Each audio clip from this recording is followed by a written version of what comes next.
you may proceed. Thank you. Hello. Hello. Please state your names. And Mr. Lewis, will you pull the microphone down, please?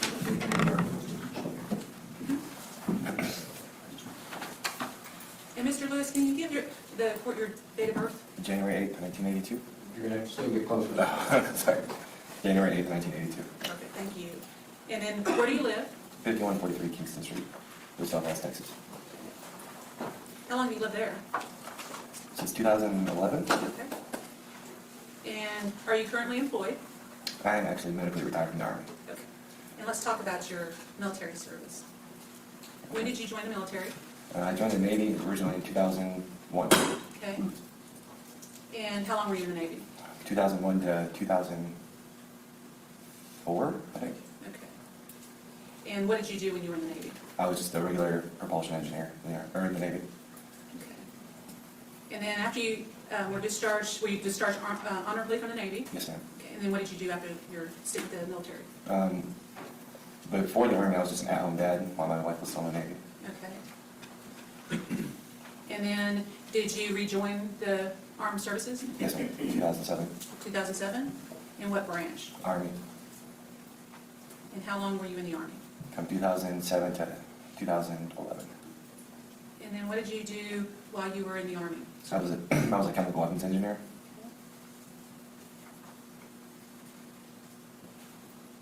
And can you tell the jury a little bit about your training while you were in the military?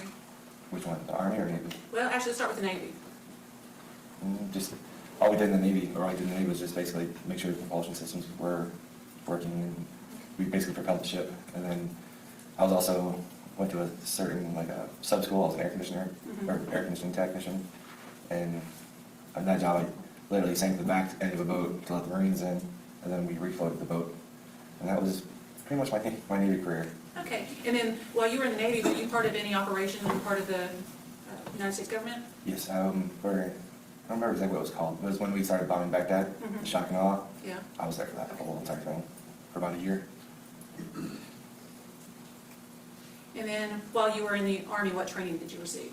I received chemical weapons engineer. It's called CBRN, chemical, biological, radiological, and nuclear weapons. Okay. And are you familiar with the sound of various munitions? Very familiar. And can you tell the difference, let's say, between a .22 and a 9mm weapon? The .22 has kind of a short crack sound to it. The 9mm it's a little heavier and a little more chunkier of a sound to it versus the two combined. Okay. And are you familiar with any other type of caliber or weapon sound? AR-15s, M16s, 50 caliber, mounted machine guns, the 203 grenade launcher, and the SAW squad automatic weapon. And while you were serving in the Army, did you receive any injuries? In the Army, in the Navy I did. I got blown up in the Navy. We had a main space explosion on the way to the Persian Gulf. Okay. And I got blown up there. And what injuries did you sustain, if you remember? Well, when the explosion happened, I was thrown into not sure how big of a steel bulkhead, but I was smashed into the face first, my head first into the wall. And then when the explosion happened, then I was evacuated by a bunch of my Navy friends that were firefighters on the boat. And did you sustain a head injury at that time? Yes, ma'am. And do you still have that head injury today? Yes, ma'am. The effects of it? Yes, ma'am. And sometimes you have a difficulty with memory loss? Yeah. Short term, though, right? Short term. And so you were medically retired from the Army. From the Army.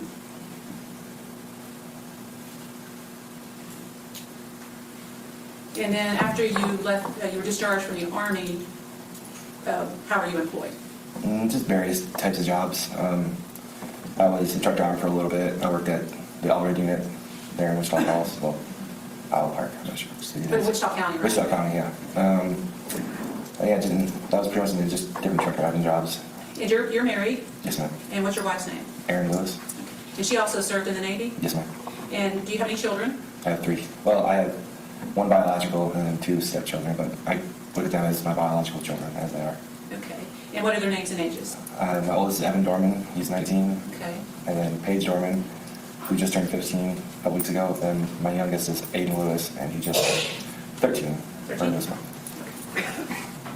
And your children reside there with you on Kingston, is that what you said? Two of them do. The oldest one, Evan, he's actually in the Navy. And what is Paige's birthday? August 29th, 2003. And Mr. Lewis, I want to direct your attention to September 2nd of 2016, which was a Friday. Yes, ma'am. And do you remember that day? Vividly. Yeah, I do. Wow. And what were you doing that afternoon before school let out? That was actually in my backyard, on my patio, and I was prepping for my daughter's 13th birthday party. And where did your daughter Paige go to school? At the time, McNeil Middle School. And how did she typically get home? Normally, she walks down the alley, but she didn't on that day. How'd you get home that day? She actually went down Kingston. I just bought her a bicycle, and she didn't want to pop the tire, so she didn't drive down the alley because there was glass, so she took Kingston Street and rode her bike down that way. Okay. And while you were in the backyard preparing for your daughter's birthday party, did anything unusual occur? Yeah, I'm not sure exactly what time it was, but as I was getting ready to bring my coffee cups in, because I was sloppy messing with my coffee cups in the backyard, as I went to open the door, gunshots, like at the police, low caliber, semi-automatic kind of a weapon was fired, and all military training I ever had kind of kicked in. Okay. And could you say low caliber, did you at the time suggest what caliber you thought it was? 22. And was it rapid? The first one wasn't, it shot, and then a second later maybe is when they all just let loose. All of them, I don't know how many, there was a bunch, I can't remember exactly how many, there's a lot. They got fired off in rapid succession. And then how many seconds would you say that it took? To fire them all? Mm-hmm. It was fast. It was real fast. 3 to 5 seconds, maybe, all of them, maybe. And when you're about to walk inside, you have your coffee cups in your hand, Yes, ma'am. and then you hear this series of rapid fire, which you believe to be 22 caliber rounds. Yes, ma'am. What did you think? What did you do? I instantly dropped the cups, and I knew the kids were getting out of school. I knew the direction, which was the shots were coming from, was the alley. I dropped the cups, and I instantly ran to out of 6-foot privacy fence. And I climbed up and jumped over my 6-foot privacy fence. And kind of went to a tunnel vision kind of a state. And I saw Lauren. Well, I didn't know her name at the time. I just saw a young girl laying there, and I ran to her. And then, Mr. Lewis, how tall are you? 6 foot. 6 foot? And you scaled that 6-foot fence Yeah. pretty quickly? Yeah. And then, let me show you. Approach on. Yes, ma'am.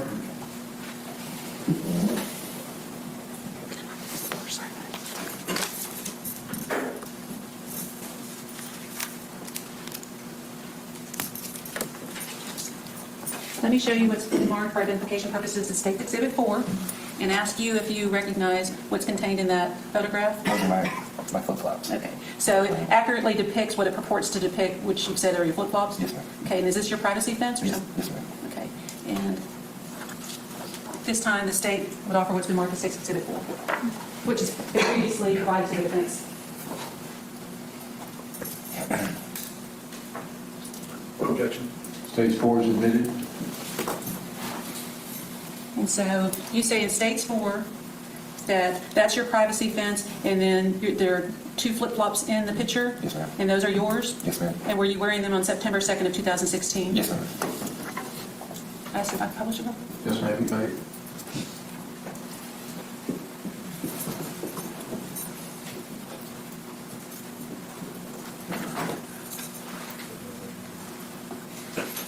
And you were wearing those flip-flops that day, correct? Yes, ma'am. Did you discard them intentionally? Do you remember discarding them? What do you remember? When I jumped over the fence, I hit the ground, and I didn't realize I was even barefoot at the time.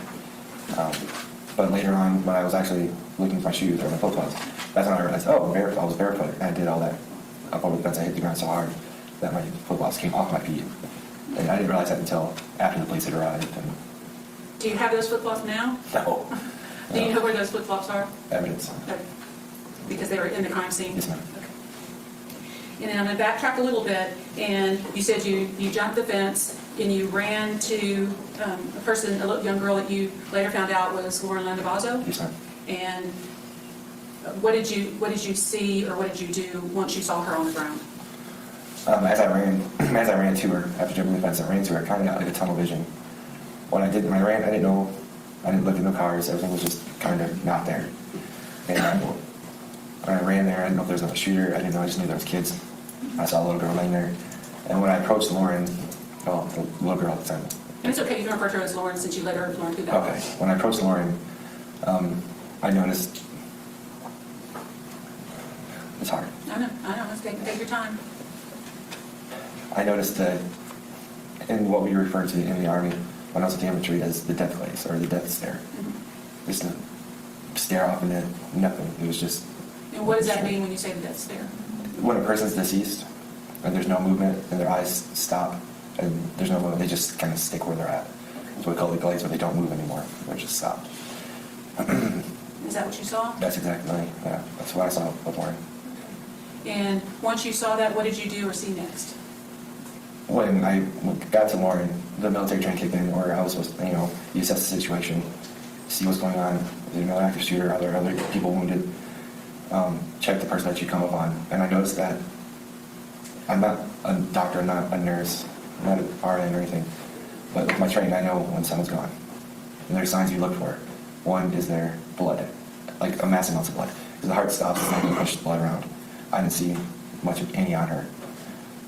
The way she was laying, if I remember correctly, it was her wrist. It was in a pinch position where anybody who was conscious or was alive, they wouldn't want her to be in that kind of position. And then another lady came up, I don't remember who she was. She was there, and then I heard a child off my left side come down from the alley saying another child was shot. And I looked up, and that's when I saw Makayla.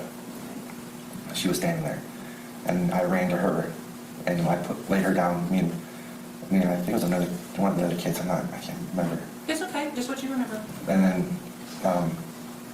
when I laid her down, my daughter was there. And I yelled at her, "Give me something to plug her holes with." That's what I told the police. I'm not going to say her wound. I told the police to plug her holes. And so my daughter ran to the house, and it felt so fast. And I looked at Lauren, or Makayla, and I said, "You're a champ. You're gonna be fine. We're gonna get you fixed up. You're a champ here." And by that time, I looked up, and here came my daughter with the rag to, stop the bleeding. And she was a trooper. The jury got to hear her. Yeah. And then there was another lady showed up there. I don't know who she was, but I knew she was taking care of Makayla. And then that's when I kind of came to a little bit more and realized that all hell's breaking loose. There was just people everywhere, kids crying, women crying, men crying. Everybody's crying. They're all over the place. And I tried to stop. Everybody tried to get them away from Lauren. People were trying to come down the alley. I tried to stop them. And Okay, Mr. Lewis, how would you describe your neighborhood? Is it a family neighborhood, or? it's a very quiet family neighborhood. Most you'll get to hear is some young hot rod come down the street and try to... Because your school's fairly close, right? Yes. And can I say something about when I dropped the cuffs that I forgot to say? I was going to take you back to that, and I didn't want to cut you off. Okay. And so once you dropped the coffee cups, Yeah. and where did you go first? Well, I turned left, and I started running to the fence, and that's when I saw the two vehicles. I forgot to say that earlier. That's okay. There's a champagne color, because I have little slits in my fence where you can see, you can't tell if it's a Mercedes or anything like that, but you can get colors of vehicles. I saw a champagne vehicle, and then there was a black vehicle right behind that. And I saw them as I ran to the fence. I saw the colors of the vehicle speeding off, and that's when I jumped over the fence. Okay. And so you're certain, as you testified today, that you saw a champagne color. Could you tell if it's an SUV or what type of vehicle? Yeah, it was taller. It sat taller. Okay. It didn't sit lower like a little car or anything. It had a bigger mass to it. The car, I couldn't tell you exactly, but I can tell you it was an SUV size. And then color. the black vehicle that was behind the champagne vehicle, could you tell whether it was the same type of vehicle or a truck or sedan or what it was, but it was black? It was black, and it looked like it was a kind of a truck-looking one, but they went so fast, just so fast. And I had gunshots and kids in my mind, but I do remember the size and the color of the very first vehicle, the color of the second vehicle, and honestly, I'm pretty positive it was a truck of some sort.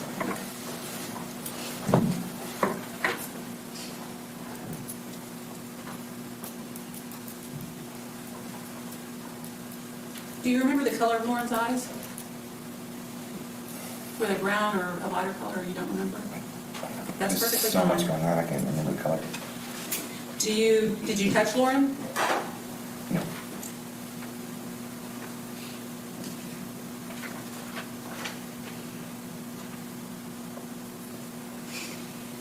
And then, Mr. Lewis, are you moving? Yes. And why are you moving? A good majority of it, well, not say a big chunk of it is, it's a constant reminder when I leave the house, take the trash out in my yard, of what happened on that day. The chaos, the death. It's a constant reminder for me and my family, and that's a good reason why we're leaving. You have approach, Ron? Yes, ma'am. I'm going to show you a map that's been marked as State's Exhibit 1. If you can come here, Mr. Lewis, so we can point to the map and show the jury where you live. What just happened?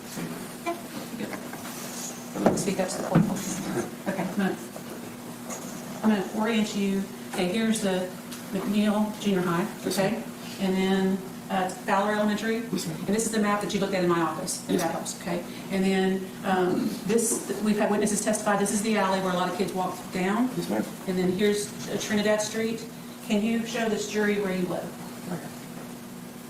Okay. And so the backyard right here is right by where you saw Lauren. Where did you see Lauren? In the corner. Right by the telephone pole. And then where's the memorial? Same location. Okay. In the corner. And is this the privacy fence that you were talking about that you jumped? Yes, ma'am. So it's along right here? So you jumped this fence and then around here? Yes. All right, thank you.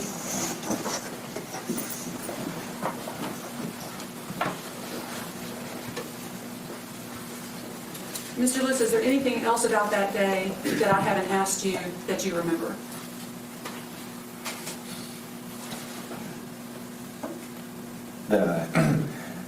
When I ran up to Lauren, the feeling of the entrance, like when I got there, it just kind of felt like going into a bubble, and it felt just like that. Just, I didn't hear nothing really. It was a flat feeling where it's, something just died or something just happened. Had you felt that feeling before?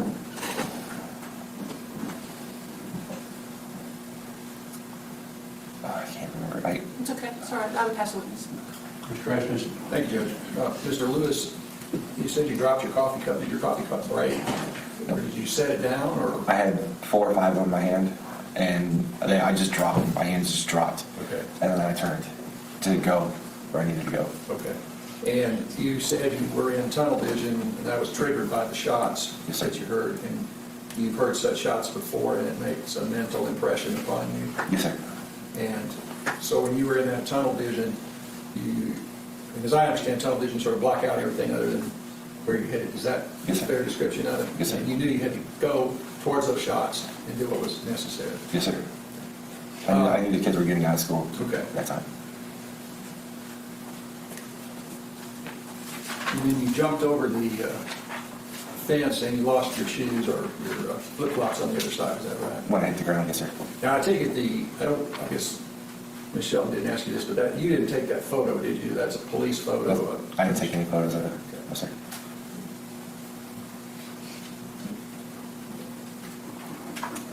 At the time that you jumped the fence, had the shooting concluded? The shots stopped, Yes. but I had no idea if there was more than one, maybe 2 or 3 shooters. I understand. What I meant was, though, that you didn't hear any shots after you jumped the fence. Okay. Do you take any medication for your head injury that you sustained? I take their pain relief kind of things. Okay. Is that part of your disability? Yes, sir. And you said you had some short-term memory loss from that, is that right? From the explosion in the Navy, yes, sir. That's what. And Mr. Lewis, you gave a statement to the police 2 years ago, is that correct? Yes. Okay. And then you talked to me, or you went to the DA's office and talked to everybody there, including myself, correct? Yes, ma'am. And then your testimony today is consistent with all of those statements, is it not? That's Pass the witness. No further questions. Thank you, Mr. Lewis. You may step down. You are free to return to Wichita Falls. Just remember the witness will not talk about the case till the trial. Sir. Yes, sir. Thank you, sir.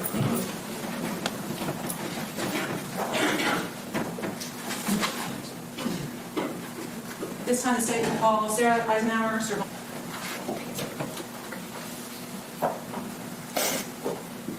We probably need you to get a little closer to that microphone so that we can all hear you. You may proceed. Thank you. I'll be all right. Sir, could you please state your full name? Sarah Lynn Cervantes. And back in 2016, did you have a different last name? I did. It was Eisenhower. Eisenhower? Okay, but you've since gotten married. Yes, ma'am. And could you tell us your date of birth? August 24th, 1991. And where do you live? 5116 Jamaica Drive. And is that Wichita Falls, Texas? Yes. And how are you employed? I'm currently employed with the Department of Corrections. But I'm also switching jobs next week, so And then where are you going to work? Child Protective Services. How long did you work at the prison? 8 years. And during that time, did you go to school? I did. I went to school full time. And so you've recently gotten a degree? Yes, ma'am. All right, what's your degree in? Psychology. And where did you get your degree? Midwestern State University. And that's where I graduated from. And so a lot of people from Wichita Falls graduate from MSU, correct? And are you married? Yes, ma'am. Okay. How long have you been married? A little over a year. And do you have any children? Yes. How many children do you have? One of my own, and then I have 2 stepchildren. Okay. The one of your own, how old is he or she? He's 11, And then how old are your 2 stepchildren? 14, and 19. And what's everybody's name? What's your son's name? Malachi. Malachi? And then the 14? Jacob. Jacob. Same. And then the 19-year-old. Alize. And then, do you know a person named Kody Lott? No. What I want to do, where did your son go to school back in 2016? Fowler Elementary. And that's pretty close to McNeil Junior High? Yes. And then, how would your son get home?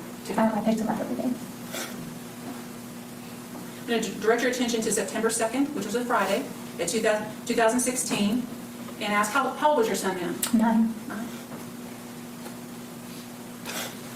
And had you worked that day? I worked a part-time job that day, yes, ma'am.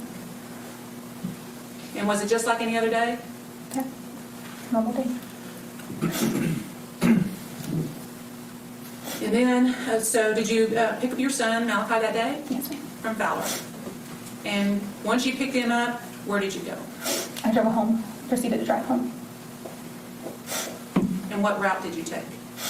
I honestly don't know what street the school I was on. I came down Tower Down Tower, okay. and made a right on to Trinidad.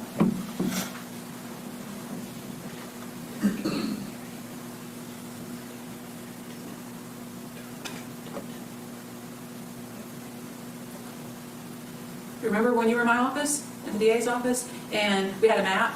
Would it help you to show the route you took if I show you the map? I can try to. Okay. Can I approach you on? Yes, ma'am. And I'll ask you to come step with me so we can try to show everybody where you are. Okay, let me show you. Here's McNeil, okay, remember that? And then over here is Fowler. Yes. And then this is the alleyway that people have testified that Lauren Landavazo was walking with her friend Makayla, okay? And then here's Trinidad Street, and here is Tower. So can you show the jury what direction you went? I'm sorry, I'm not great with maps. I believe I came down Fedora and down Tower. Okay, and when you came down Tower, did you see anything unusual? Yeah. As I was driving down Tower, there's a young male running down Tower towards my vehicle. And once I pulled up to the stop sign, I mentioned to my son, there's something wrong. There's the reason why he's running is just strange. And I looked both ways, I could see Lauren. Okay. Did you see any other vehicles at that time? No. Okay. And where did you see Lauren? She was laying at the edge of the alley. Okay, right here in the corner, is that where you indicated? And then where did you live? I live on Jamaica. Okay, here's Jamaica. Yes. So This is my home. do you normally then take Trinidad to Jamaica? Jamaica. Okay. And that's what you were intending to do on September 2nd, 2016? Okay, thank you. And the young boy that you saw running, can you describe him for the jury? He's possibly Hispanic, slightly heavy set, dark hair. Okay. And what was your first impression when you saw him running? I told my son, there's someone chasing him. You know, I thought that there were bullies from school chasing him. Okay. That's what I thought. And so were you looking for the source of... Actually, yeah. Did you see anything? No. And when you turned onto Trinidad, you said you saw Lauren? Before I turned, I saw Before you him at the stop sign. Okay, so there's a stop sign At the at edge. Tower in Trinidad, Yes, ma'am. but you saw no traffic? No. And did you turn on to Trinidad? Yes. And what did you do next? I drove directly, pulled directly next to Lauren and stopped my car there. And what type of vehicle did you drive? Hyundai Elantra, And what color? maroon. Were there any other cars on that street that you saw pulled over or parked? No. And then, once you pulled next to Lauren, did you get out of the car? Yes. And did your son get out of the car? No. And what did you tell him? I told him to stay in the car. And what did you think had happened to Lauren? Initially, I thought maybe she was hit by a vehicle. That was my first thought. And then I kind of ran through other scenarios and maybe someone attacked her because there were a lot of kids screaming. And I just kind of ran through a lot of things that I thought may have happened. And then, once you got out of the car, where did you go? I actually approached Lauren at that time. Sorry. No, you're doing just fine. I saw what her condition was, and I went back to my car to get my phone. Okay. And can you describe to this jury what her condition was? Her eyes were still open, and there was a large wound to her head.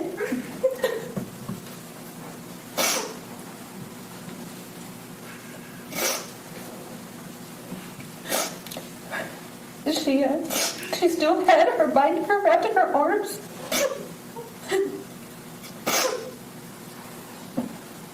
I'm sorry. You're doing just fine. Do we need to take a break? Just let me know if we do lost it. So she had a school binder.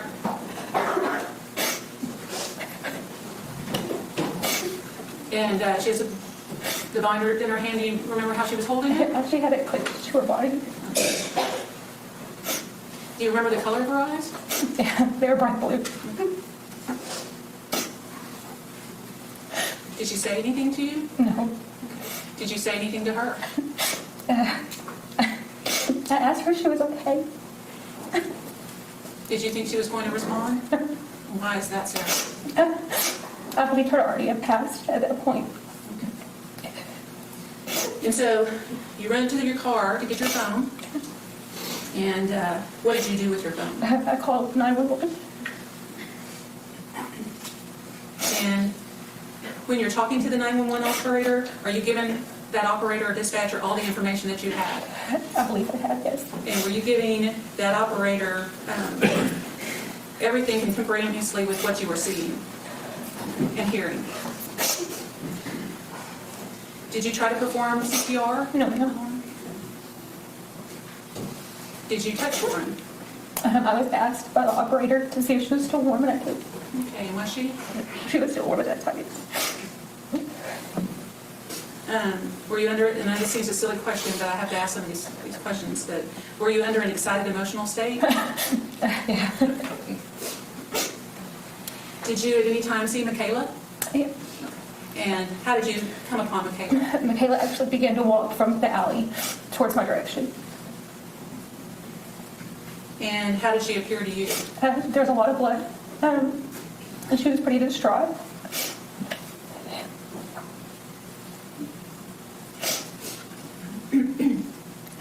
And did she appear to be coming from an opposite, from further down the alley? Yes.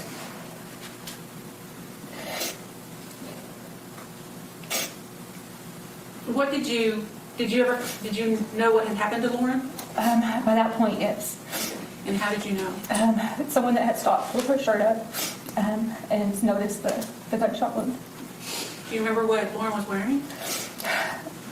I believe it was a checkered shirt and jeans.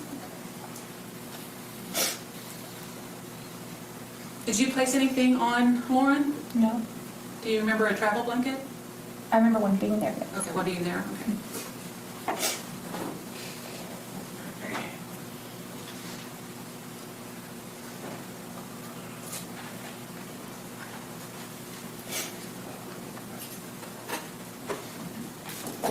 Yes, ma'am.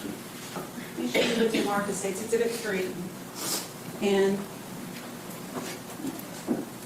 do you remember the district attorney's office being able to listen to a 911 call? Okay. And on States Exhibit 3 and the one that you listened to, which this is it, did you recognize the voice on the 911 call? It's very hard to recognize as myself, but yeah. Okay, but you did, and it's consistent with what your recollection was that day? Yes. At this time, the state would offer what's in Mark Estates Exhibit 3. No objection. Stage 3 is admitted. And I'd ask that we be allowed to publish it to the jury, Your Honor. Yes, ma'am, you may. Thank you.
Judge, may I take this witness on board for just a question? Yes. Ma'am, I noticed you've been crying during your testimony today, and they're about to play the 911 tape. Do you feel that you can sit through that? I don't. I do. Okay, all right. Thank you, Judge.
We tested it before.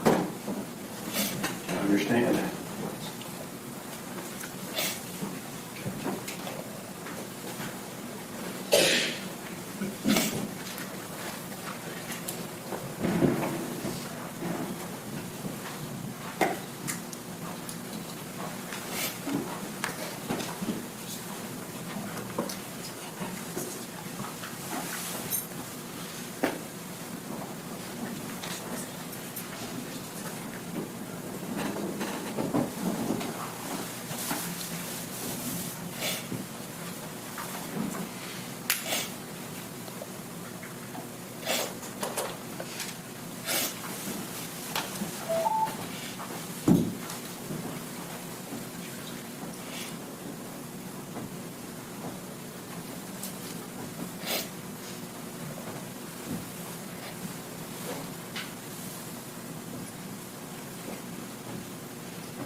just a short break to call the IT department.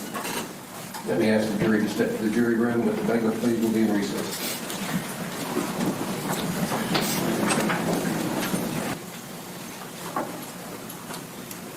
911, what's your emergency? I need an ambulance to 5143 Kingston. There's a young lady that's laying on the ground, she's bleeding, we don't know what happened to her. There's blood on the ground. Okay, hang on, I'll be connected to the ambulance. Don't hang up, I'm gonna connect you, hang on, okay? Can I go to the vehicle?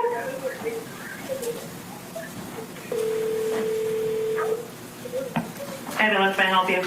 I need an ambulance to 5143 Kingston. There's a young lady that is laying on the ground and bleeding. She does not appear to be conscious or have any lights or blood in her, but I was told that there were gunshots fired at her. Okay, go ahead and sit first. Ma'am, can you tell where she's bleeding from? There's a gash in her head, however, I can't really tell. There looks to be some bleeding on her abdomen. Is she breathing right now? There's no pulse. Okay. Ma'am, do you know her? I'm sorry? Do you know her? You know, I can tell you I went home from school and I saw her laying on the ground. Okay, do you know how long she's been laying there, ma'am? No. Can you touch her and tell me if she's cold to the touch or if she's warm? Is she cold or is she warm? We want an ambulance. I mean, I don't know. I just pulled up.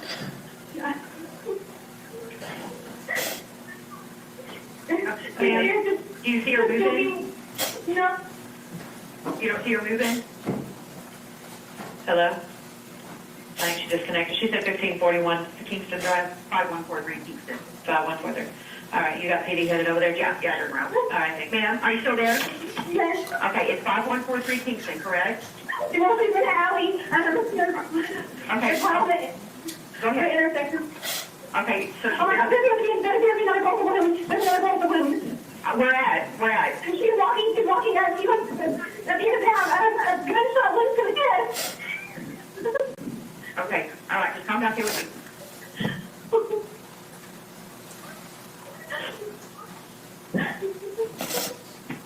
Okay. All right, where's that second girl at? She's in the alley as well. She's sitting down here. I have a couple people with her. Okay. Did they tell you who did it? No, there's a gold SUV. Okay, and that's what the suspect The eyewitness is? is here. The eyewitness is in the vehicle, but I haven't spoken to them. Okay, is there anybody there that's seen it that can talk to me real quick? We do have officers on the way. There's a girl that was shot dead. However, she does not look like she is speaking right now. Okay, that's fine. Is there anybody else around you that seen who may have done this? No, I don't think so. Okay, The let me girl get, is still here as soon as possible. okay. All right, let me get your name real quick, ma'am. Ma'am? Ma'am? Yes. Okay, let me get your name real quick, okay? All right, thank you. Okay, let me get your name. What's your name? Sarah. What's your last name, Sarah? It's an hour. Infant Howard? Yes, ma'am. Okay, all right, you're doing a good job, okay? You're doing a good job. It's okay. It's okay. It's okay, just breathe, okay? Okay.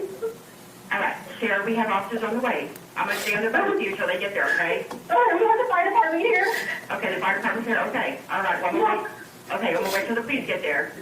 Okay, I thought you moved my car out of the way. Okay. Okay, but you didn't see any shots or hear any shots or... No, I was running home and I saw her laying on the ground and I was running and I was like, why is she running? And then I turned around I could see her laying in the alley. Okay, you saw someone running? Yes, there's a young boy running. Like away from the girls or... Yes. Okay, can you tell me what he looked like? He was, I don't know, a little bit heavy set, he was shorter. Is he white, black, Hispanic? No, he was Hispanic, he was Hispanic, but I didn't... Okay, and he was heavy set? And slightly heavy set. Okay. All right, do you remember what he was wearing? Like what kind of shirt? I want to say it was like a light blue, but I'm going to be honest with you, I'm not sure. Okay, it's okay. Is there anything else you can think of? Like what kind of, was he wearing shorts? Was he wearing pants? I'm not sure. Okay, that's all right. All right, just let me know when you see officers. They are on the way. Okay. And they're trying to get there as quick as they can, okay? All right, just breathe, okay?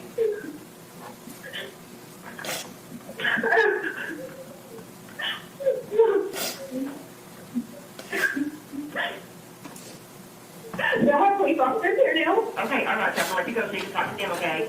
Okay, thank you. Bye-bye.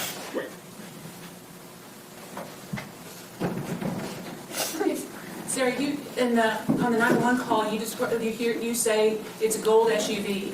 Where did you get that information? One of the women that stopped asked Makayla. And when we talked about that when we were in my office, did I show you an in-car video trying to locate the woman that talked to Makayla that said it was a gold SUV? Yes. Okay. And while you were listening to that in-car video, we never found out who that was. No. And while you were listening to that video and watching that, did you see and hear Lauren Landavazo's parents arrive on scene? And what was your reaction? I believe I said that's something I'll never forget. Did your child see what happened that day? I had him remain in the vehicle, but he was aware. And have y'all talked about it? Yeah. And have you ever thought about that day? Think about it often. And then when you talked to me in my office, one of the things you said stood out in your mind. Do you remember what that was about Lauren? No. Do you remember how you described her fingers? Her fingers? Mm-hmm. Do you remember talking about the fall? No? No. Okay. Have you ever spoken to the Landavazos or the Smiths about that day? No. Pass the witness. Mr. Ashby? Thank you, Judge. Ms. Cervantes, you've been kind of tearful and crying throughout your testimony today. Would you agree with that? Yes. And is it fair to say that whenever you think about this instance, you are tearful and crying? I wouldn't say on a daily basis, no. No, I mean, just whenever you think about the occurrence that you witnessed. Yes. Okay. So in other words, your tearfulness is something, anytime that comes to your mind, you're going to be tearful about it. I wouldn't say I'm tearful every time I think of it, no. Okay. There are times where I am. Okay. Just when you focus on it like today. Yes. Thank you, Judge. Pass the witness. Nothing further, no? Thank you, ma'am. You may step down and return to Wichita Falls. Please don't discuss the case until you know the trial's over. Ms. David Clark, Jamie Lopez.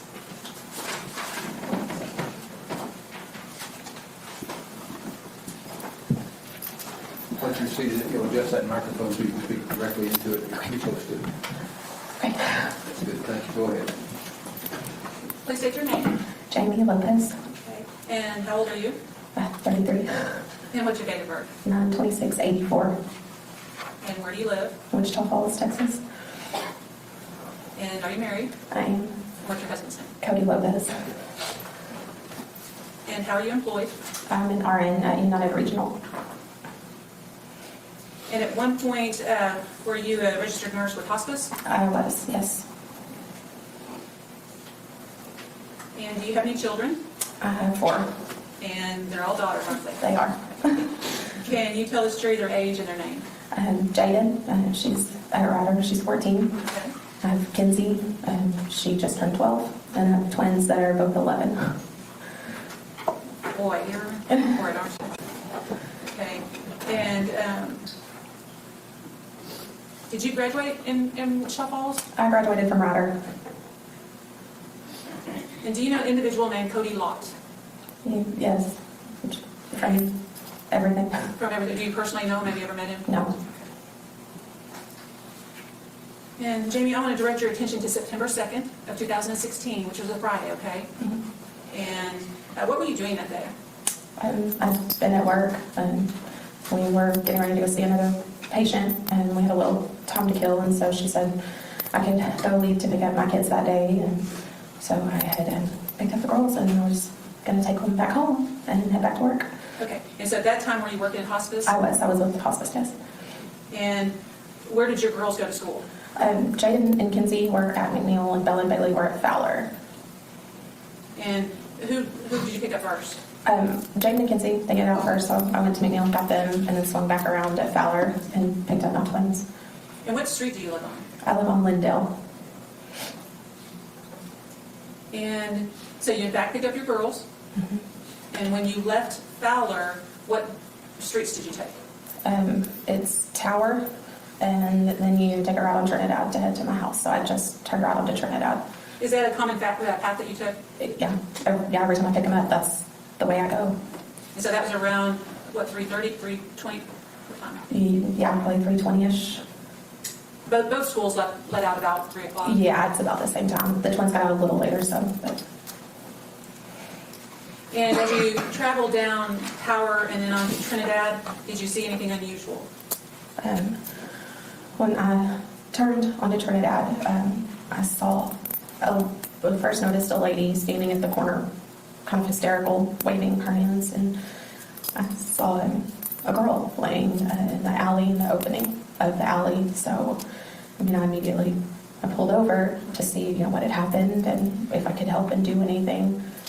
And so when you pulled over, did your children get out, or what did you tell them to do? I told them just to wait in the car, just stay here, give me a minute, and got out of the car and ran across the street to the alley. May I approach, Your Honor? Yes.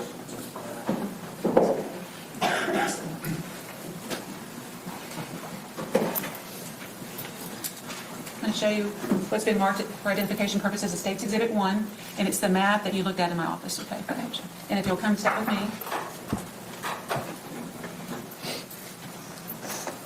I'll get you oriented. Here's McNeil. This is the alley. This is the alley that kids then they testify commonly take. And here's Fowler. Okay. And then where do you live? I live up here on Liddell. That would be my house. Okay. And so can you show the jury, after picking your two daughters up from McNeil and then proceeding to Fowler, what's the path that you drove? Pick them up on the side here, on Sonora, up Sonora, down Tower, and then up Trinidad. Okay. And can you show us where you saw the young girl on the ground? Right here. Okay. Where did you park? Right here, just pulled over on the street a little ways, so my car was out. Did you see any other vehicles there at that time? I remember a red vehicle being there, but when I first got there, that was it. I don't remember any other vehicles that are there. Thank you. Thank you.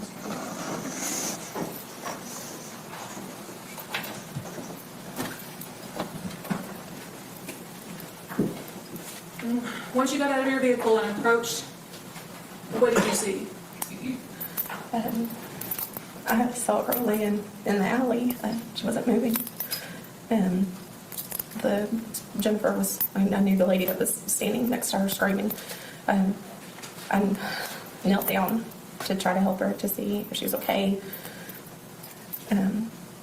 She wasn't moving. And Jennifer just started screaming that she'd been shot. And at first I had just kind of looked at Jennifer and just, what do you mean? And I went back to Lauren and started trying to look over, and she wasn't moving. There was nothing there. Jamie, you said, Jennifer, is that Whitehurst? White Hill. White Hill, sorry, Yes. White Hill. Yes. And how do you know Jennifer Whitehill? She's also an RN at the hospital. She works palliative care. So And did she seem to be pretty hysterical about she was the completely situation? hysterical. And so you're the one that was administering aid? Trying to. There really wasn't much to do with Lauren because, I could tell when I first walked up that Do you remember if her eyes were open or closed? they were open and pretty blue eyes. Did you say anything to her? First when I got there, I was, are you okay? I was asking Jennifer what happened, and the way she was laying and kind of where the car was at first, I thought she'd probably been hit by a car, and she had hit so hard. There were other injuries besides just like a gunshot. I couldn't really tell at first. Do you remember what other parts that you noticed that were injured?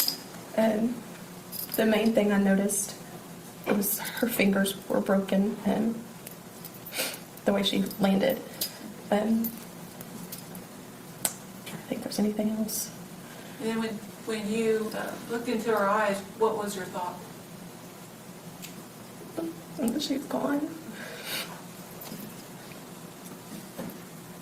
And then once did you attempt to administer aid to her? Did you feel for a pulse? I did. There was no pulse. I got her turned over. She was laying on her stomach. So I turned her over to start looking. And I was fixing to start CPR. I remember seeing there was a bullet hole right about where her heart would have been, and thinking, I don't know if I'm going to do more damage or not if I start this on this girl, so I don't know where it went. And about that time is when Makayla started coming down from the alley, yelling that she had also been shot, that she needed help. And did you see anything consistent with being shot on Makayla? It looked like the same type of wound. Did you see any blood on her shirt? Makayla's on the front, yes. And did you then tend to Makayla? I did. I told Jennifer to stay with Lauren, and I ran to Makayla, and I had her sit down. I told her she's okay. We were all here. She was going to be okay. I looked and saw the wounds that she had. Since I was a home health nurse, I had dressings and gauze in my car. So I went back to my car, and I told my kids to hide, to stay down as best they could, because I didn't know what had really happened. I got some supplies and ran back to Makayla first. Put gauze, put bandages on her. There was someone else there, I don't remember who, and I told them to hold pressure, and that if the bleeding got worse, to holler at me. And then I went back to Lauren to try to see if there was anything else I could do. And was there? And then at some point, did you get a blanket out of your car? I did. There were so many people, and everyone was staring, and I just felt bad that everyone was just staring at her laying there. And one day for her, so I got a blanket and tried to cover up a little bit as best I could. And what kind of blanket was it? It was the blue, like a sporting blanket. We use it at my kids' soccer games. Just stayed in the back of my van. It was there, so I grabbed it.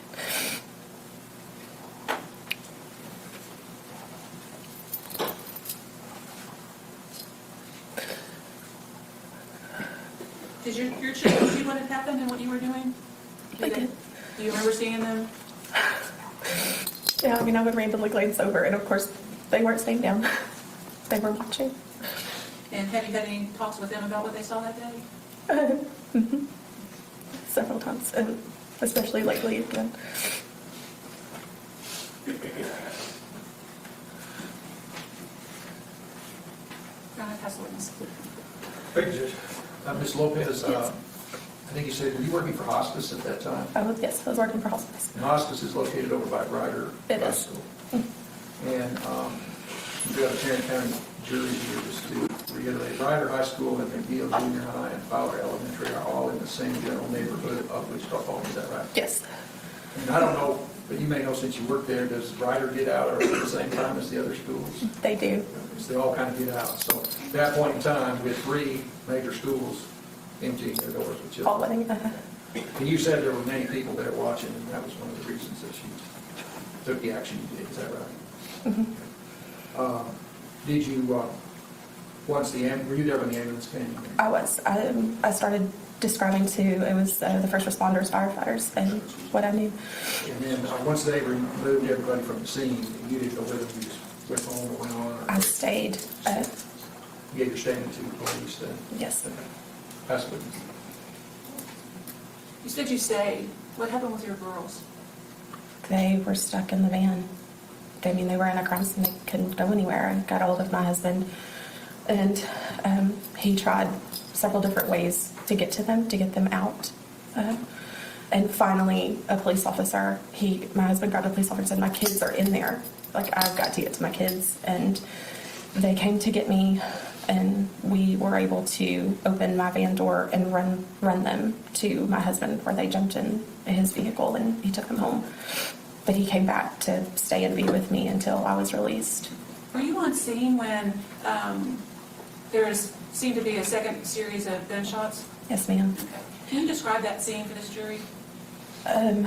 We were standing down from the alley on the corner of Tower. I was giving my statement, actually. There were several people trying to, give statements and trying to figure out what was going on when some more gunshots went off, and everyone just panicked and ran different ways. And my husband grabbed me and hid me behind a car that was also parked on the street, and we just hunkered down and hid because we didn't know where it was coming from. We didn't know like I said, what was happening. And we stayed there until we actually saw the SWAT team start moving down the street. And I don't know how long it was, but they finally let us get to his car, and we hid in his truck for a little while before they released us to go. And did you know that they never found out what that second set was? No.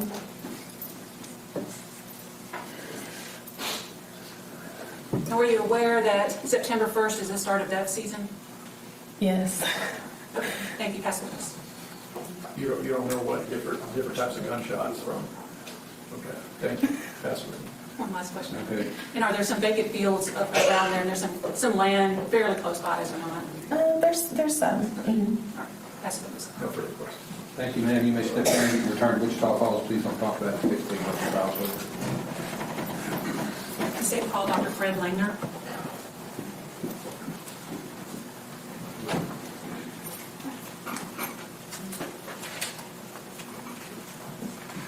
You solemnly swear or affirm the testimony you're about to give the truth, the whole truth, and nothing but the truth, so help you God? I do. Be sure and speak into the microphone. Dr. Langer, the witness rule has been invoked. You may be familiar with that. It simply means you can only be in court while you're testifying, not while others are testifying, and you can't speak with anyone until the trial is over. You may speak with any of these attorneys that will not violate the rule. First, Your Honor, I'd like to offer what's been marked as State's Exhibit 5, which are the medical records of Makayla Smith. No objection. Dates 5 is submitted. In case you need those.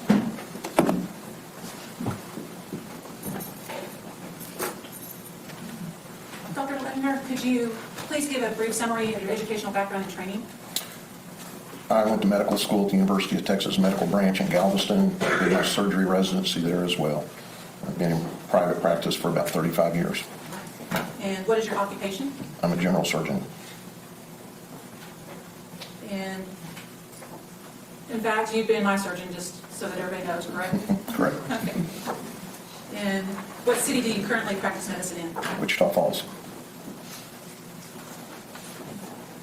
And as part of your occupation, are you part of an acute care surgery team of doctors, I guess, for lack of a better way to explain it? Yes, I am. And can you explain to the jury what that entails? Several years ago, the main hospital in Wichita Falls decided to become very involved in trauma care. And so different ways were evaluated to provide that, and it appeared the best way was some of the local surgeons got together and formed a group and contracted with the hospital to provide those services. And there's now about 7 or 8 physicians that participate in that, some part-time, some full-time. And then I'm going to direct your attention to September 2nd of 2016. Okay. And were you working as part of that acute care surgery team in Wichita Falls on that day? Yes, I was. And did you receive a call, or were you at the hospital to respond to trauma involving potential shooting victims? That's correct.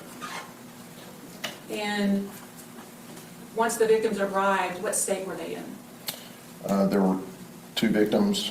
One was alive. One had no heartbeat, was not breathing. The emergency responders had begun resuscitation at the scene. And the individual that didn't have a heartbeat, is that one in Landavazo? That's correct. And when 2 individuals who need prompt medical care respond at the same time, arrive at the hospital at the same time, what do you do? Well, we actually have plenty of resources for that.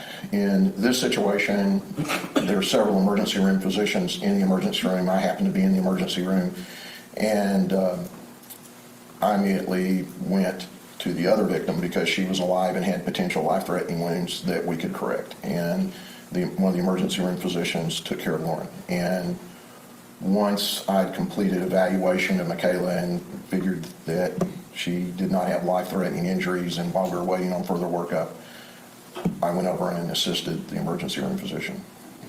And when you assisted the emergency room physician, did you have CAT scans or x-rays or anything done? There was, I believe at that point, they had had a chest x-ray that didn't show any obvious thoracic injuries. I know there were multiple wounds, so what was injured and what was killing her could have been many things. The big question when I walked in the room, is this somebody we should begin some aggressive treatment like opening her chest and clamping arteries or looking for thoracic injuries? And the emergency room physician showed me what appeared to be a bullet wound to the back of her head and subsequently found another one on her head. And we suspected this was a brain injury, and an x-ray was done of her head confirming that to us, which indicated there was nothing more we could do. So Lauren Landavazo would not have survived from those injuries, No, even with prompt medical treatment. no.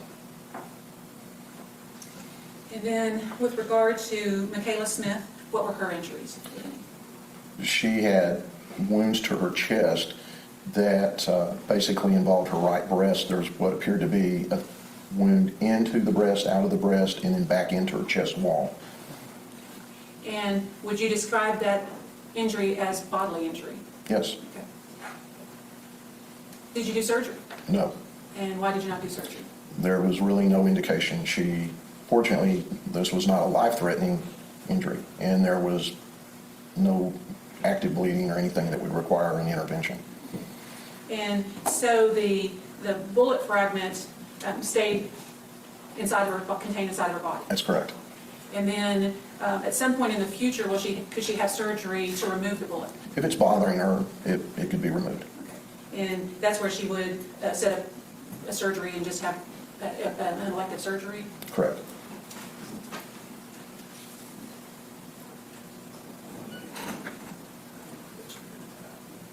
That's what it's showing.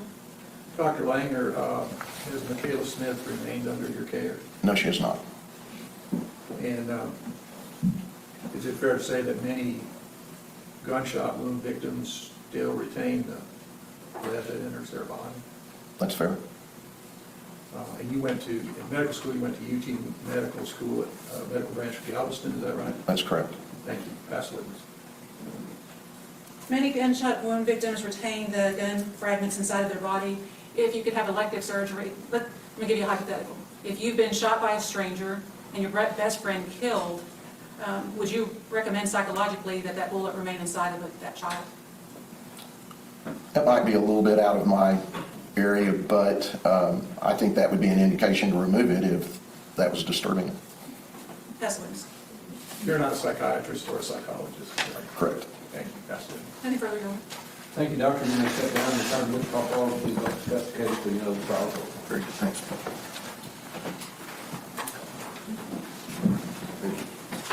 Number table called Dale Finnegan. Officer, please raise your right hand. Which one, sir? You solemnly swear or affirm the testimony you're about to give will be the truth, the whole truth, and nothing but the truth, so help you God. That's it. Once you're seated, please speak directly into the microphone. The witness rule is in effect to remind you that means you can only be here while you're testifying and you can't talk about the case till the trial's over. And you need to get a little closer than that. All right, you may proceed. Thank you, Your Honor. Will you state your name, please? Dale Esteban Finnegan. How are you employed, sir? I'm a police officer for the Wichita Falls Police Department. And how long have you been so employed? 11 years. What are your duties with the Wichita Falls Police Department?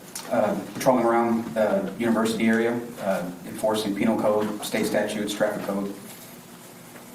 Patrolling around the university area. Yes. Is that a section of Wichita Falls, the city Yes. of Wichita Falls? Yes, it is. So you're assigned to a specific area in the city of Wichita Falls? Yes, sir. Is that correct? Is McNeil Junior High in that area? Yes, sir. Are you a married man? Yes, sir. Do you have children? Yes, sir. Let me direct your attention back to September 2nd, 2016. Did you work on that day? Yes, sir. Do you recall what hours you worked? Yes, I worked from 6:30 in the morning till 6:30 in the afternoon.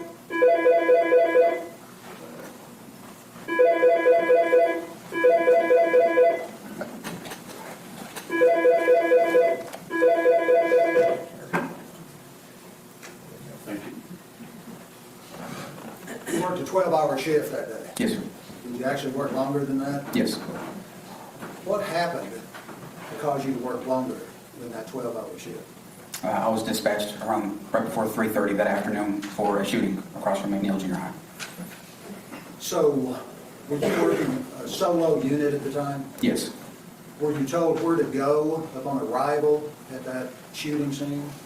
Or did you just drive into the area? I drove into the area. We were told that it was going to be around the Trinidad, Kingston area, Right. that they were hearing the first shots. So how did you go to arrive at that scene? Originally on that day, I was working the south side beat on town, and I was at Southwest Parkway in Henry Grace when the first call came in, and I had to go down Southwest Parkway all the way to Barnett Road, which is through about 11 intersections, and then turn south on Barnett. Let me stop. About how far? These people are from Fort How Worth. far? How far is Henry Grace Freeway along Southwest Parkway to Barnett Road, generally? Several miles. Several miles. Okay. So you went to Barnett Road off of Southwest Parkway and turned south? Yes, sir. Judge, may I approach and show him a map? Yes, sir.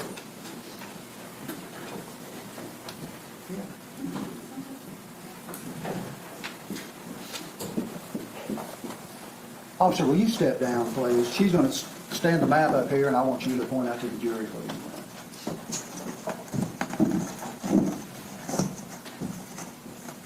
Coming down Southwest Parkway this way, down Barnett. Now, Barnett is where you said you turned south. Yes. That's where we kind of stopped. Yes. All right. Now, when you turned down Barnett Road, where did you go? I went, this is the Fountain Gate Apartments.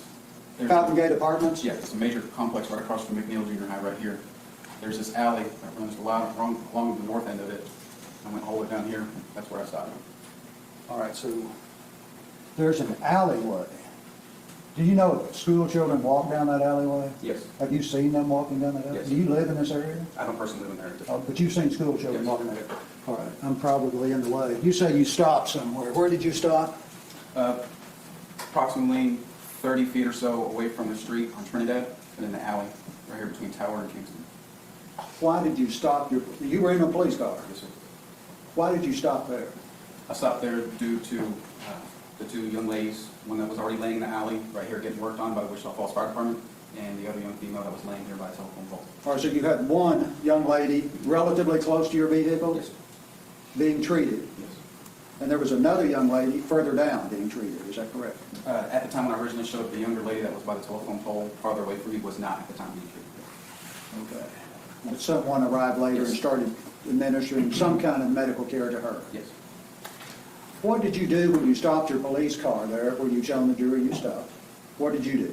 I got out, started assessing the area, just seeing what we have, getting on our radio to let other units know what we had, and then I started immediately telling officers to start putting crime scene tape up, blocking off the area, trying to get people to leave the area that didn't need to be in here. Okay, now, crime scene tape, it was not up when you were first arrived. About what time did you arrive at the scene, if you know? Around 3:33. Took me about 5 to 6 minutes to go across town. Were you one of the first officers at the Yes. scene? Yes, sir. That makes me ask a follow-up question, okay? How many officers were at the scene when you arrived? There was one other officer that had just arrived, probably about, I'd say, close to a minute before I got on the scene. There was only one other. Where was he parked, did you know?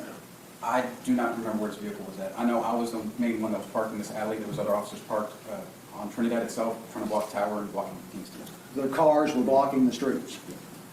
Crime scene tape was not up. No, sir. What is crime scene tape? It's a yellow band that try to show a barrier in a certain area to keep people, to let them know, do not cross this area. We need to keep this scene safe, secure, and try to prevent it from being tampered with. Yellow tape, a couple of inches wide. Does it say crime scene on it? Yes, sir. And you were responsible for getting that crime scene tape put out? Yes. Correct. I want to finish with this map so you can sit down. Where did you have the crime scene tape placed? Originally on my side, I placed it across Trinidad at Kingston, and then other officers placed it across over by Tower area, and then later on it developed where we started blocking the alleys off. So you blocked the alley off behind your vehicle. Someone else ended up doing that at that time because I was working in a secure area over here. Did they block it with another car or with crime scene tape? I believe they used crime scene tape for that. And the alley across Yes. the street was also blocked off with crime scene tape? Yes. What was the purpose of placing the crime scene tape? To keep everyone out of the area that didn't need to be there. Right, stay out of this area. Preserve the scene, yes. Were there quite a few people there? Yes, there was large crowds. Let's stop. We'll put the map away and you can get back on.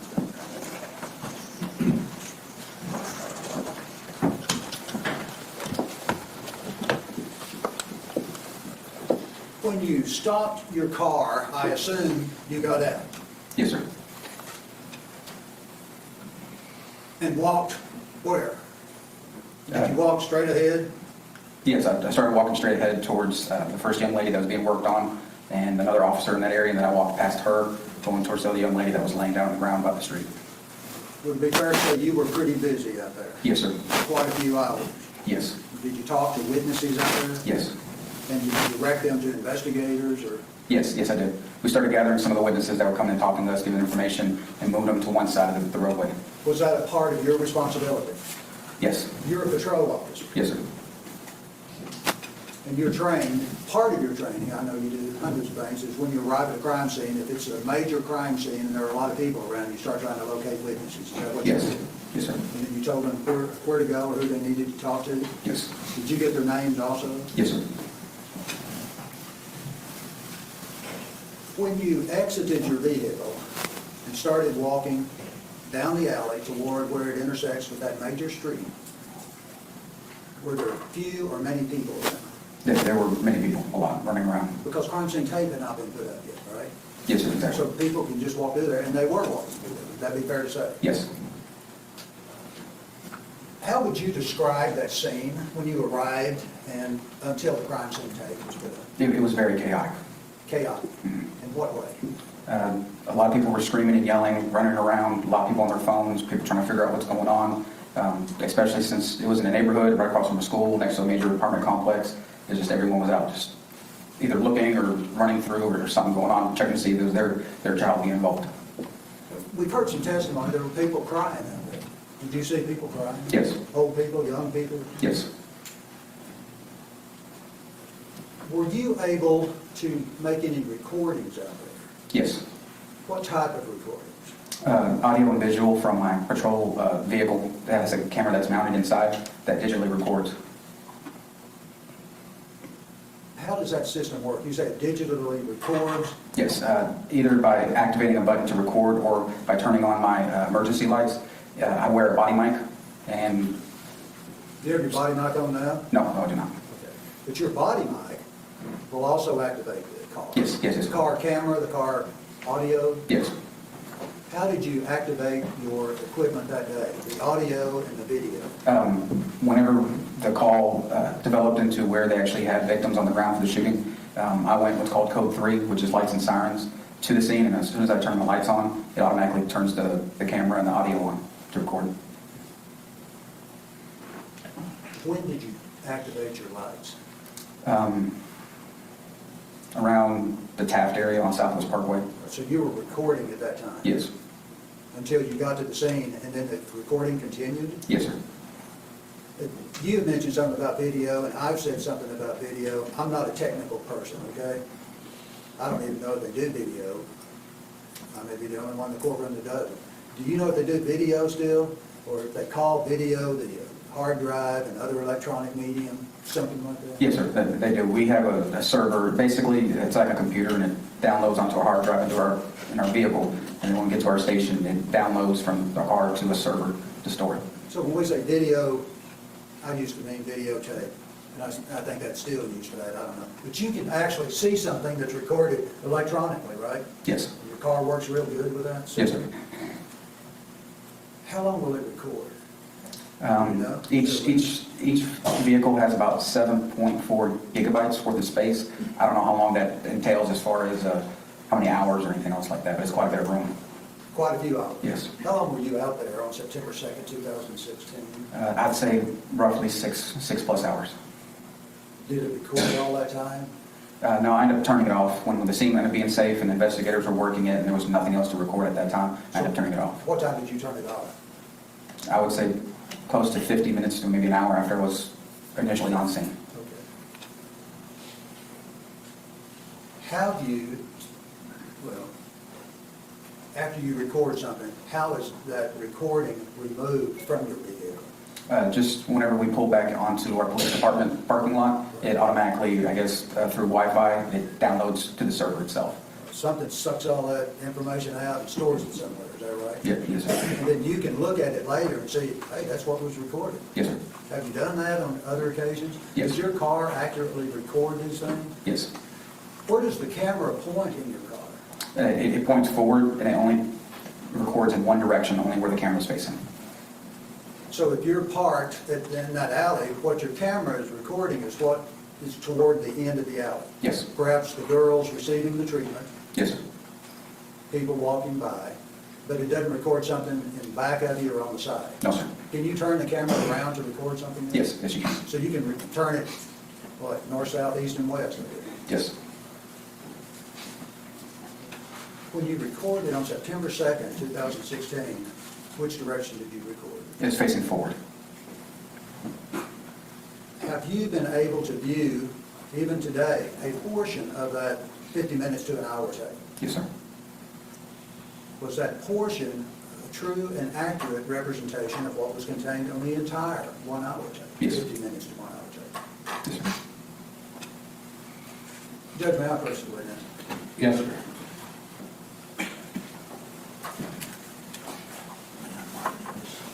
You can put one on or just mark it.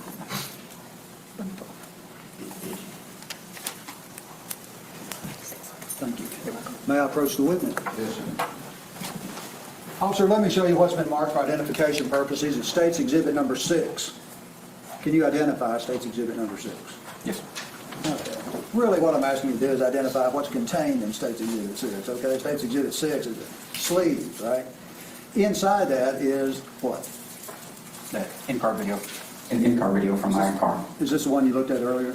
Yes, sir. And does this correctly show about 15 minutes or so of what happened out there at the scene? Yes.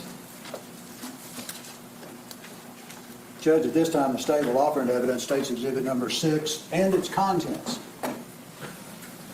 Judge, I would request the entirety of the video, if any video is offered, not just a portion of the in-car video, but just. You want to offer a portion of that later, you may do it. Any objection to this portion? No objection to this portion, Your Honor.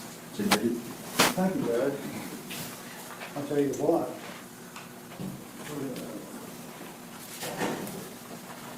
We want the entire thing. Would you mark this, please?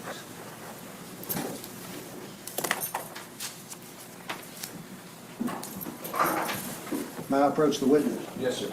Let me show you what's been marked for identification purposes of State's Exhibit Number 7.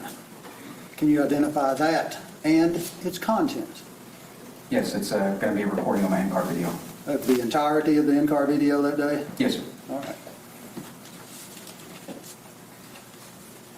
At this time, the state will offer into evidence State's Exhibit Number 7 and its contents. No objection, Your Honor. 7 is also admitted. And Judge, they can play it anytime they want to. I want to play State's Exhibit Number 6 at this time. Is that okay? Can you operate the equipment? No, sir?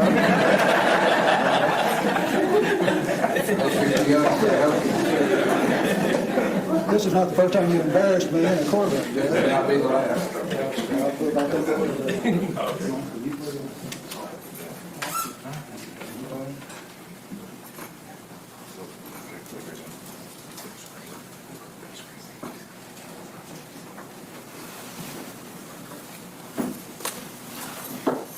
Does I need to make a configuration change? Okay.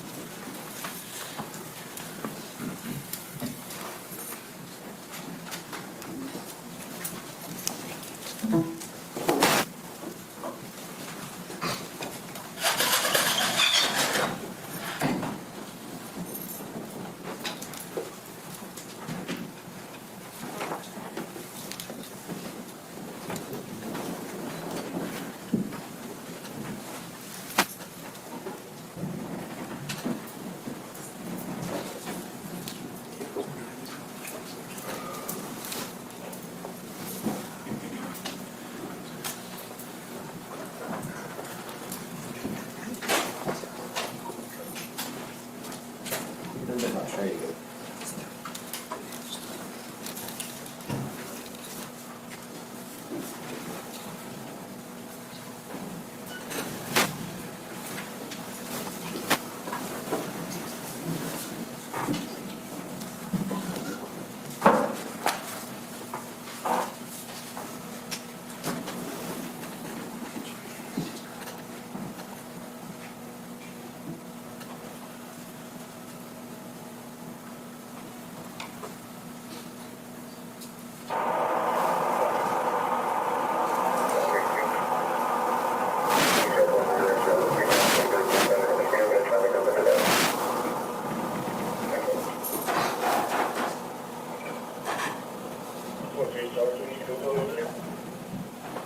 Yeah, and be careful, we're gonna take the shooter or what?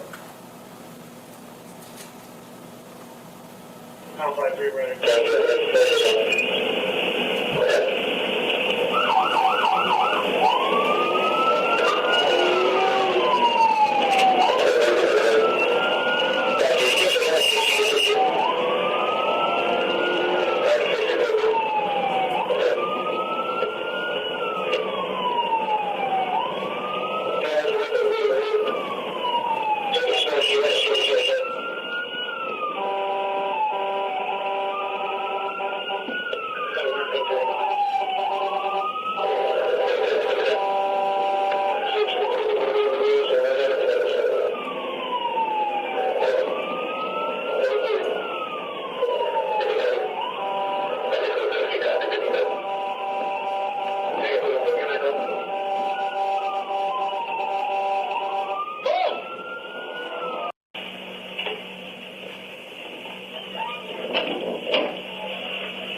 Officer Finnegan, I'm going to talk. Officer Finnegan, was that correctly and accurately recorded out there that day? Yes, sir. I noticed on there was a all call for a black pickup. Was there a call put out that the suspect was driving a black pickup? Yes, sir. Originally, that was the call. There was a black pickup being involved, so that's why everyone was So around that. there was even chaos involved in what the police were looking for, is that correct? Yes, sir. Were you out there when shots were fired later on? Yes, sir, I was. About how long was that after you arrived at the scene? I'm not positive, but I believe it was probably maybe an hour and a half after originally being on scene. And what happened? Tell the jurors what happened when we say shots were fired. I was standing securing the scene on Trinidad by Tower. Both sides of the tape was full of everyone in the neighborhood. Everyone was around, and 2 sets of shots. First time was probably about 5. The next one was close to 10. At that time, me and another officer took off running towards the sound of shots, screaming at everybody to get to cover, get to the house, go get hidden, because we still weren't sure at the time what was the cause of the shooting originally, so we thought maybe it was developing to more shots, so we took off running to try to start clearing the area, trying to see if we could find somebody. You were running toward the direction of the shots. Yes, sir. Is that correct? What were people doing, civilian witnesses out there? They took off running, In all directions? all directions. Hiding, screaming? Yes, sir.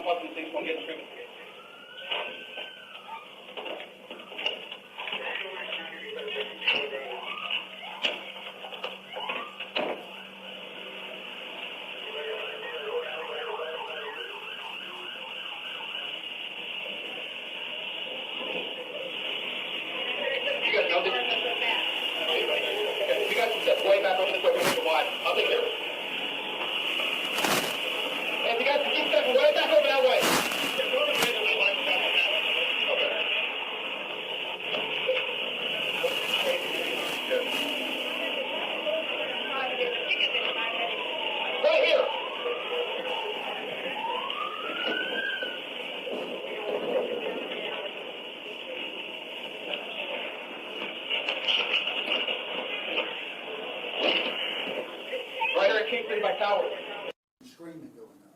You Yes. saw that? Yes. What was that? That was one of the victim that ended up passing away. Her mother had right on scene. Screaming, that's my daughter. Yes. No, the police would not let her near her daughter, would they? No. Why?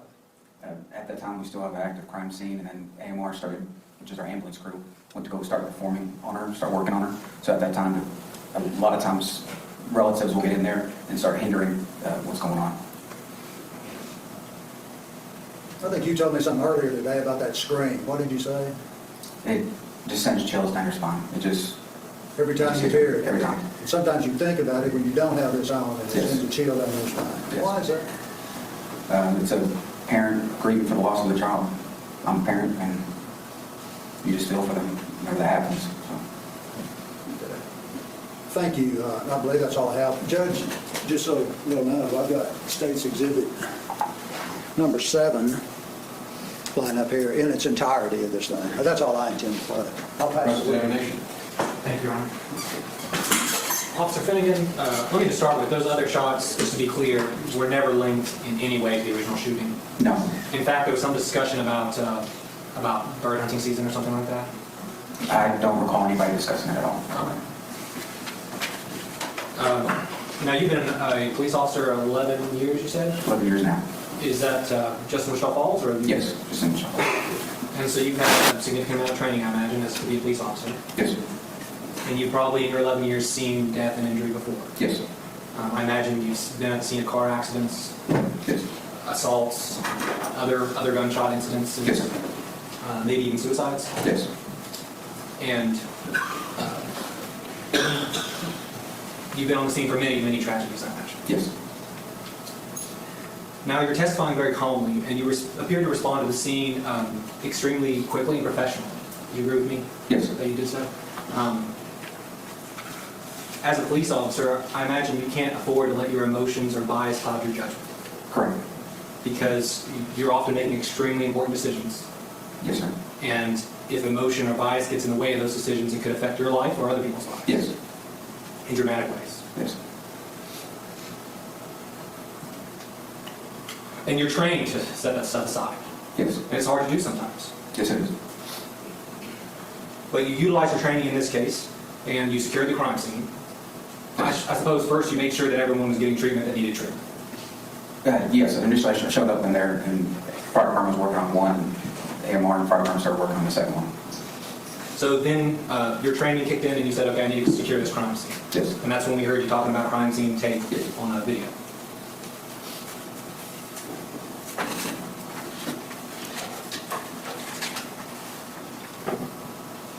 Do you have extremely special training and experience dealing with mentally ill suspects?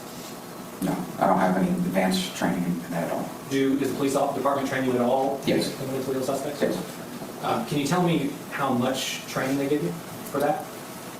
Currently, every 2 years, we take about a 40-hour course, which is a week's worth of training on it, looking at different signs, help with treatment, and we actually have a mental health resource officer of the department that works with our mental health in that area. Thank you. Pass the witness. Just a second.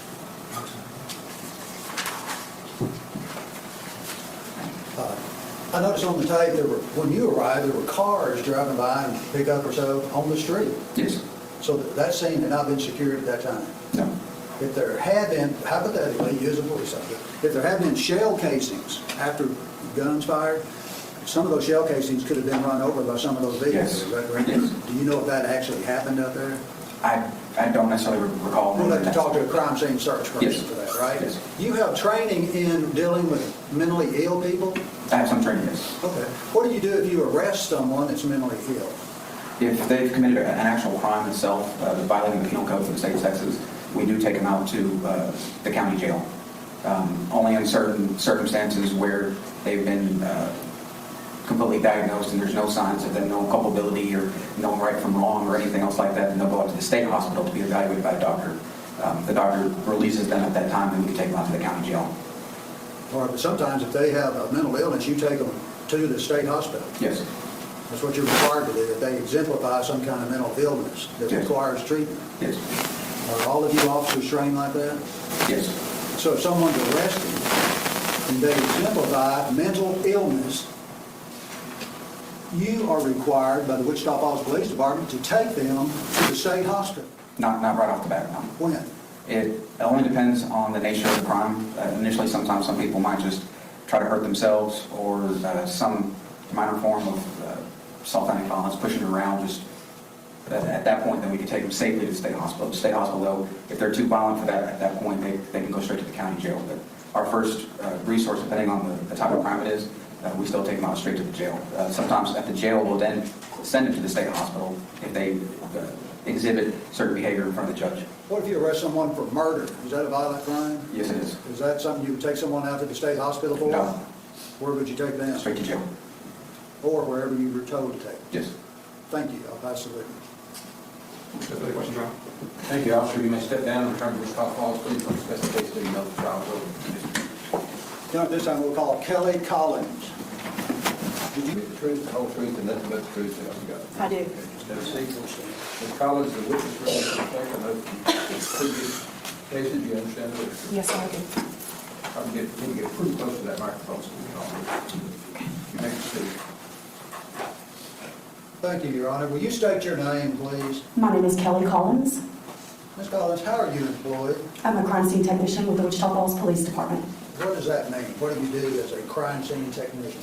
We are summoned to crime scenes to perform certain tasks that could include photography, videography, evidence collection, documentation, the transportation of that evidence back to our police department for the purpose of logging, cataloging, and completing all the supporting paperwork that goes with that. And I'm also a fingerprint examiner. How long have you been doing that? 12 and a half years. As a crime scene technician? Yes, sir. With the Wichita Falls Police Department? Yes, sir. So you've had a little bit of experience. Yes, sir. Let me ask you, you come upon a crime scene and you recover something, like maybe a shell casing. What do you do with that? It is, depending on what type of case it is documented with video, photography. It is marked with a placard, oftentimes, and then it will eventually be placed in proper packaging and then transported back to the police department. And what is proper packaging? I may put it in a paper bag. It's normally paper packaging, a lot of times an envelope. Stay away from plastic? Yes, sir. Why? It causes bacteria to grow. You can get moisture inside that plastic. It can also destroy any sort of fingerprint evidence that may be viable at the time. Let me direct your attention back to September 2nd, 2016. Did you work on that day? Yes, sir, I did. Did you have occasion to go to a crime scene in the afternoon time of September 2nd, 2016? Yes, sir. Where was that crime scene? I'm sorry, go ahead. I was going to ask in Wichita Falls, but tell me. It was what I term to be the south alley in the 5200 block of Kingston, where that east end of that alley emptied out into the 4800 block of Trinidad Street in Wichita Falls. And were you able to collect any evidence at that scene? Yes, sir, I was. About what time did you arrive at the scene, if you know? I can tell you that I was dispatched to that scene at 3:50 in the afternoon. So I probably arrived somewhere maybe around 10 after 4, 4:15 would be my guess. And how long did you stay there? I didn't leave until the next day. Would you be the one who says, hey, I've collected everything, you can take down the crime scene today? Yes, And you didn't do that until September 3rd, 2016, is that correct? I believe it was either late. I know I went home from the station the next day. It was either very, very late on the night of the 2nd. I would assume, I think it was very, very late on the night of the 2nd, possibly into the wee hours of the 3rd. Did you understand there were multiple victims at that crime scene? Yes, I did. Were those victims there at the time you arrived? No, sir. They had already been removed, is that correct? That's correct. So what did you do in order to secure the crime scene or start your search for evidence? How did you do that? Tell the jury. In a situation such as this, what happens is we go out, and the first thing that I will do is videotape a crime scene exactly how it sits at the time. Then it is documented via photography, and then we will start systematically going through and looking for our evidence, and at that time we will mark what we can see with yellow placards. The scene is re-videoed and then it is re-photographed, and then we proceed with our evidence collection once we feel like we have gotten everything that we can see at that point. There are times, such as in this case, when I moved evidence and was able to locate additional evidence. So in that case, I put down additional placards, I re-photograph, re-video, and then we'll collect that evidence. What do you mean you moved evidence and then located other evidence? I had a multicolored blanket that was lying on the ground, and when we went to open that up, we waited because we didn't want to disturb anything inside that blanket. We did open it up to look at it, and once we went to look at the evidence that was inside, I noticed there was a bullet slug underneath the blanket. So between that blanket lying on the ground, underneath that blanket lying on the ground was a bullet slug. And you took some photographs out there. I did. Judge, may I approach Yes, sir. and have some items marked for evidence? Yes, sir. What do you need? Okay. I want to keep those in a certain writing. I'll put the tax on you. That worked.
May I approach the witness, Your Honor? Yes, sir.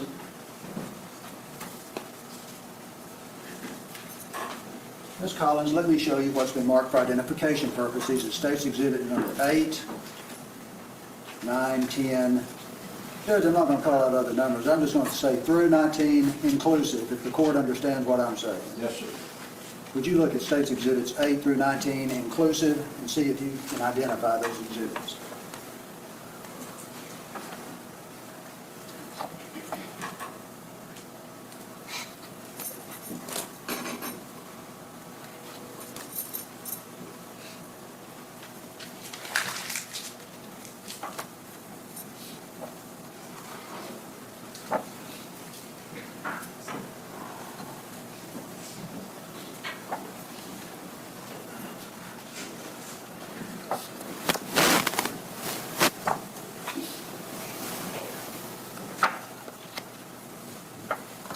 Yes, sir. These are my photographs. Are those photographs you took of the scene on September 2nd, 2016, Yes. do they fairly and accurately depict what they seek to represent? Yes, sir.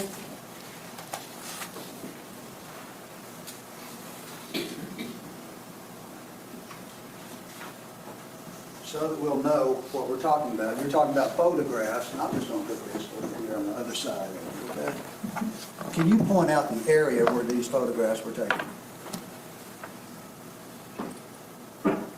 These photographs were taken where this alley intersects with this street right here. All right, so where the alley between Tower and Kingston intersects with Trinidad, is that correct? That's correct. And do these photographs help you explain to the jury how you conducted your crime scene search? That's my intent. Okay. You hope they do. Yes, sir. I think there are 1,000 pictures in this case. You took lots more than this, didn't you? Yes, sir. Okay. Judge, at this time, I'm offering into evidence State's Exhibit number 8 through 19, inclusive, with the representation. There's 1,000 other pictures if these people want to show them, okay? So I'm only talking about these right there.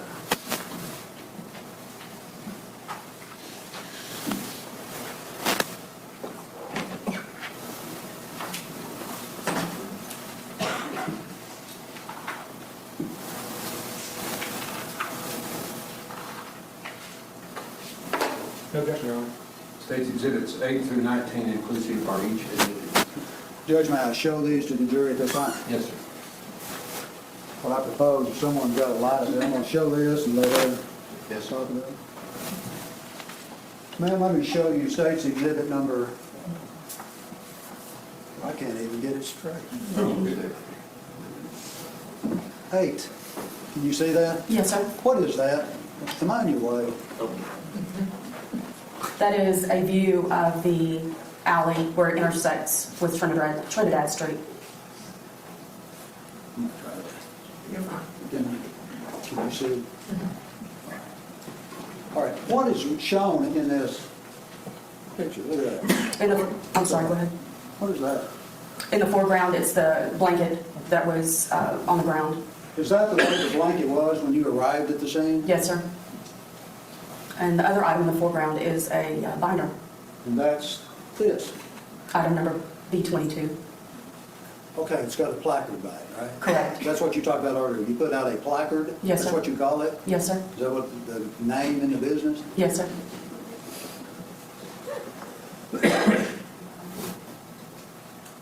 Let me show you then. Is there anything else in there that you can explain to us right now? What I want to show is, we have these other placards out here, right? Yes, sir.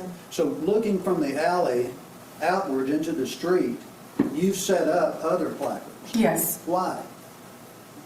to mark my evidence. You have other evidence out there Yes, sir. marked by a placard. Each placard represents some item of evidence. That's correct. Okay.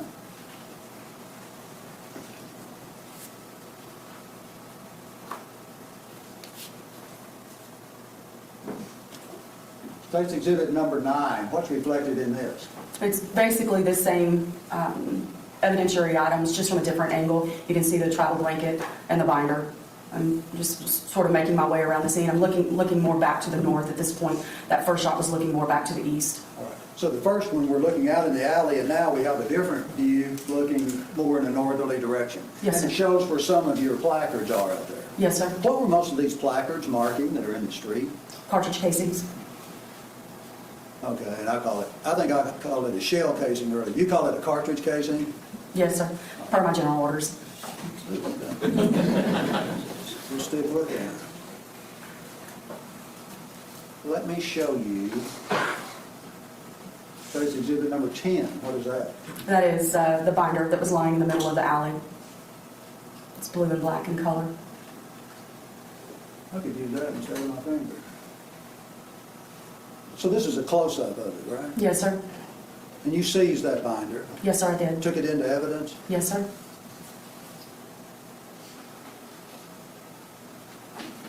Let me show you State's Exhibit number 11. What does this show? It's placards marking some of the cartridge casings that were lying in the roadway in the 4800 block of Trinidad.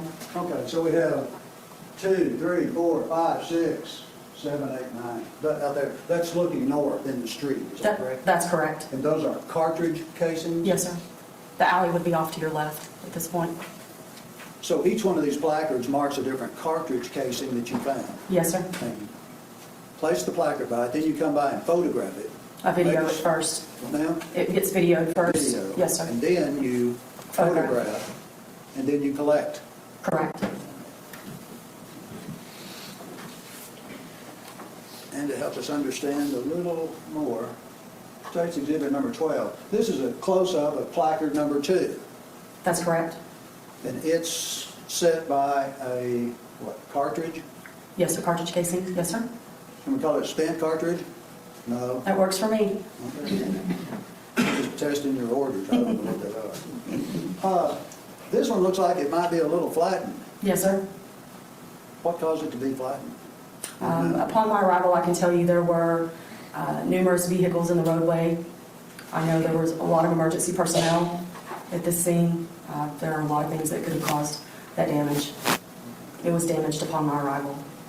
Several of them might have been run over by vehicles or whatever. Someone may have stepped on them. It's possible. You just don't know what happened to them. That's correct. You know, after you arrived at the scene, nobody was messing around with them. Is that correct? That's correct. State's Exhibit, what's that, 13? What is that? That is a view of the blanket that was on the ground. And that's the way it looked when you arrived at the scene. Yes, sir. Is this the blanket you talked about earlier, that after you moved it, you found something else? Yes, sir.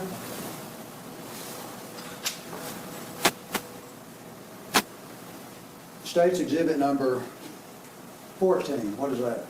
That's an overall view of the contents of the blanket once we opened it. All right, I'm not going to say what it looks like. You tell me what's in the picture. There is a lot of medical debris inside that. I recall there being 2 towels that were saturated with suspected blood. And at about 2 o'clock, there is a book, a Stephen King book, that appeared to have what I suspected to be a bullet defect, and pretty much everything inside that blanket had suspected blood on it. Did you surmise from what was found inside that blanket that medical personnel had been at the scene and just pitched some items into the blanket? Yes. After they were used? Yes. And they might have moved some evidence like the Stephen King book? You don't Yes. know where it was? I do not. You just know it ended up in a blanket? Yes, sir.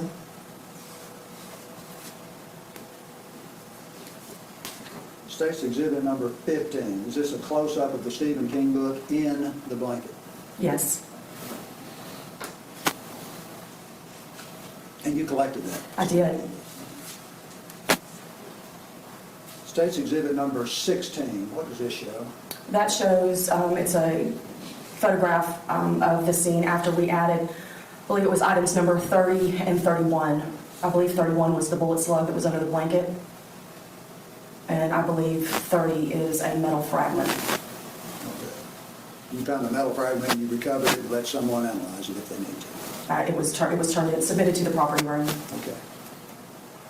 And 31 would represent the blanket moved and something underneath it. Correct. And State's Exhibit 17 is a close-up of your placard number 31, and it shows a piece of metal. Is that correct? That's correct. And that's what you were talking about was underneath the blanket once you moved that evidence? Yes, sir.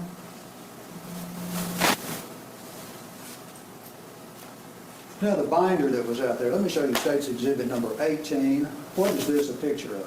That is a picture. These last two pictures were actually taken at the police department. This is after you seized the binder, you took it to the Yes. police department and photographed it there? I did. Why? I suspected there to be bullet damage to that binder. So I opened it up as carefully as I could without having any sort of over manipulation. I wanted to leave it for someone else, but I believe it was Detective Cervantes who requested that I photograph what I could at this point. And what does this photograph depict?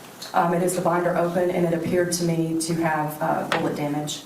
That paper being blown like it is. In other words, a bullet may have come through that binder, hit the paper, and exploded and pushed the paper out. Is that what you're saying? Yes, sir.